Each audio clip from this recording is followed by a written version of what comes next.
करने की कोशिश करते हैं, ट्रुथफुल रहते हैं, तो आप में nervousness is just a state of mind और ये बस चला जाता है, जस्ट मिराज। तो बस संदीप सर हैं, आज है, आज इनसे बहुत कुछ सीखने को मिलेगा, आप सभी से आज कुछ बहुत कुछ सीखने को मिलेगा। तो आप ऐसा कुछ एक अपना परसेप्शन रखिए और फिर सारी चीज़ें आपके लिए आसान हो जाएंगी। मेरा ये क्वेश्चन है कि जैसे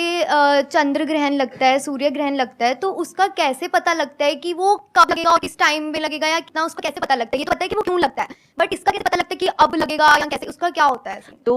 खैर ये जो टेक्नोलॉजी थी एस्टिमेट करने की कब सोलर एक्लिप्स, लूनर एक्लिप्स या कोई भी सेलेस्टियल मूवमेंट हुई, ये तो आज से मतलब कई हजार साल पहले ही रेड्यूस हो चुकी थी। और इसका रीजन यही है कि ऑब्जर्वेशन से हम एवरेज टाइम निकाल सकते हैं। एक पैरेलैक्स एंगल आपने पढ़ा होगा कि उससे हम मतलब एवरेज स्पीड और एवरेज डिस्टेंस निकाल सकते हैं किसी भी चीज का, और उससे ही हम डिड्यूस कर सकते हैं कि कितना रेडियस है, कि एक साल में इतना डिस्टेंस ट्रैवल करती है पेरेजी केपलर्स लॉ लगा के सेमी मेजर एक्सिस लगा के, तो उससे हम उसका डिस्टेंस यूज कर सकते हैं और फिर टाइम पीरियड से हम we can actually reduce it. और एक नई चीज लूनर एक्लिप्स वगैरह के बारे में ये है कि जैसे जैसे आजकल क्या है, जो due to tidal forces moon हमसे हर साल 3 सेंटीमीटर दूर जा रहा है, तो बहुत हजारों सालों बाद ऐसा होगा कि सन तो उतना ही रहेगा लेकिन चांद जो छोटा हो जाएगा, तो उसके बाद मतलब एक्लिप्स जो होगी वो जिससे आजकल टोटल होती है उतनी नहीं होगी। तो ये estimation it is done by using observation, और एस्ट्रोनॉमी एक ऐसा फील्ड है जो हजारों सालों तक ऑब्जर्वेशन से ही चला। और बहुत सारे पुराने साइंटिस्ट जैसे केपलर, गैलीली, आर्यभट्ट, जितने भी बड़े लोग थे जो पुराने जमाने के, वे सभी ऑब्जर्व करते थे, उनकी ऑब्जर्वेटरीज होती थी कि कैसे कैसे जो हेवनली बॉडीज हैं ये इंटरैक्ट कर रही हैं, कैसे कैसे ट्रैवल कर रही हैं, इनमें क्या चेंजेस हैं, और उन्हीं सभी चेंजेस को एस्टिमेट करके उन सभी को देखे आज हमने मतलब ऐसी सारी टेक्नोलॉजी को रिड्यूस किया है जिससे हम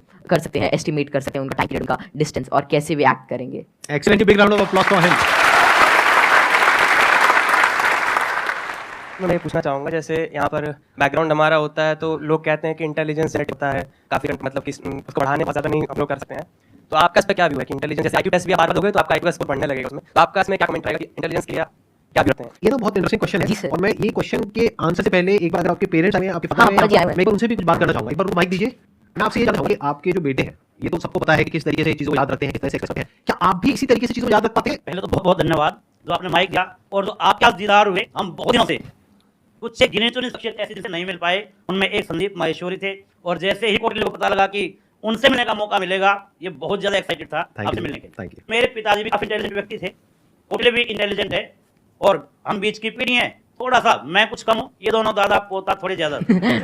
बहुत ऐसे बच्चे हैं जो मेरे से बहुत ज्यादा इंटेलिजेंट है, मेरे को लगता है, जिनके बात करने के ढंग से, जो इतने ज्यादा, आप अपने छोटे बच्चों को देखा होगा बहुत अच्छे अच्छे सवाल पूछते हैं, मतलब ये कुछ भी पूछ लेते हैं, और मतलब आपको लगता है कि अरे नहीं ये तो इससे मतलब एज से बहुत ऊपर की चीज़ है, मतलब या तो आप किसी और मूड में होते हो और हम उसे इग्नोर कर देते हैं। तो जैसे जैसे हम सवाल पूछते हैं उतना ज्यादा हमारे अंदर एक मतलब चीज़ों को जानने के लिए चाह रहती है, और अगर हम उस क्यूरियोसिटी को कम नहीं करते हैं तो उतनी ही ज्यादा मतलब वो बाद में सवाल पूछता है, उसके एक इंक्विजिटिव दिन रहता है, और क्यूरियोसिटी समथिंग दैट ड्राइव्स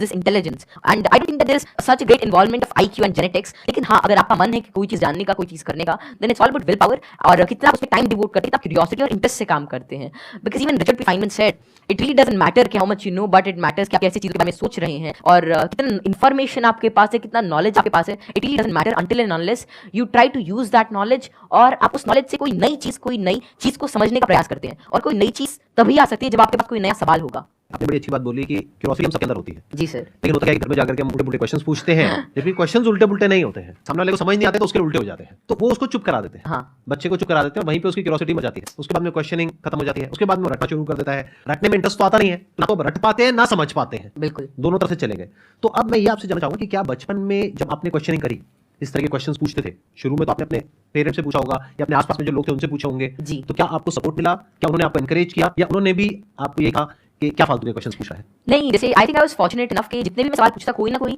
मेरा जवाब दे ही देता था, और ये बात शुरू ऐसी होती थी कि मानो कोई घर पे कोई बात चल रही है किसी भी चीज़ को लेकर, मानो टॉकिंग अबाउट के एक इकोनॉमिक क्राइसिस है देश में, तो मैं उसके अंदर मैं सुनता रहता था, या कोई भी ऐसी चीज़ हुई है, कुछ स्पेस मिशन जा रहा है, मैं सुनता रहता था, मैं चीज़ों को ऑब्जर्व करता था, और वैसे ही मेरे जो भी सवाल आते I was fortunate enough to get their answers, और मानो अगर मुझे उसका जवाब नहीं भी मिलता तो मैं पूरे दिन उनसे पूछता रहा। तो एक मैंने भी कसम खा रखी थी कि जवाब तो चाहिए ही, तो मैं खाते भी यही पूछता, नहाते भी यही पूछता, जो भी काम करता मतलब मेरे दिमाग में वही रहता जब तक वो रिजॉल्व नहीं होता। तो वेल ज़्यादा मेरे को दिक्कत नहीं आई और जल्दी जवाब मिल गया, और अगर कोई ऐसा रहता तो मतलब मैं भी, और मेरे family everything supported me really well. यहाँ पे वो जो पेरेंट्स मुझे देख रहे हैं उनके एक बहुत बड़ा लेसन है कि अगर बच्चे कुछ क्वेश्चंस पूछते हैं उनके जवाब देने चाहिए, हमें पीछे नहीं हटना चाहिए, अगर जवाब नहीं है तो हमें बोलना चाहिए। हाँ, बिकॉज़ हम लेस कि भाई हमारे पास में जवाब नहीं है, आप खुद फिगर आउट हो जाते हैं। मतलब सर जब मैं छोटा था तो it was about like 2000 something, और तब मतलब ये नेट इंटरनेट बहुत कम था, और ये था कि कोई सवाल मेरे मन में आता शायद नहीं पता रहता तो मेरे पापा जी एक डोंगल आता था, मतलब वोडाफोन बहुत महंगा उसका रिचार्ज था, मतलब ऐसे मतलब अभी चला तो एक वीडियो देखने के बाद खत्म हो जाता था तो फिर वो लाते और मतलब मेरा जो भी सवाल रहता मेरे को आंसर मिलता। तो ऐसे ही एटलस आती थी और कई सारी बुक्स थी, उन्होंने भी बहुत हेल्प करी, और अगर कभी मानो पर्सनल मतलब कोई और out of the box idea आता है, कोई क्वेश्चन आता तो उसका जवाब मुझे किसी भी सोर्स से मिल जाता। Thank you ji. Thank you Kautilya. Okay, thank you.